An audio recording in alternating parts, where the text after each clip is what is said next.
Et d'ailleurs, les relations entre les deux pays ne manquent pas d'ambiguïté depuis toujours. Ce sont des pays qui partagent quand même 4200 kilomètres de frontières.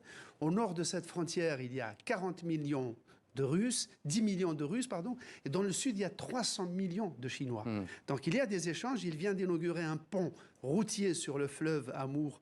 Et un autre est en train d'être préparé, un pont ferroviaire pour densifier encore plus les relations. Mais ce faisant, le président chinois, en assurant Poutine de sa solidarité, en phase avec sa société, où règne depuis février dernier une véritable poutinomania.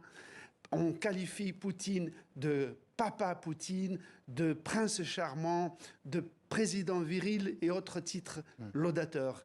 Et dans ce cas-là, la Chine a bien compris que toute la campagne des États-Unis et de l'Europe contre la Russie est un rappel indirect de ce qu'elle pourrait subir elle-même si jamais elle s'attaquait à l'intégrité territoriale de Taïwan. Donc les Chinois savent qu'ils sont visés à travers cette guerre et ils témoignent leur solidarité à la Russie.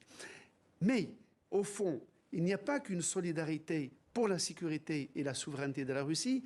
Les Chinois sont en phase aussi avec les Russes pour l'élaboration, et ça a été dit, les commentateurs américains l'ont souligné à diverses reprises, il y a une volonté de créer un ordre mondial alternatif, un SWIFT alternatif, une monnaie alternative, un Internet alternatif, bref, quelque chose pour se rendre totalement indépendant de ce qu'ils considèrent comme une hégémonie occidentale.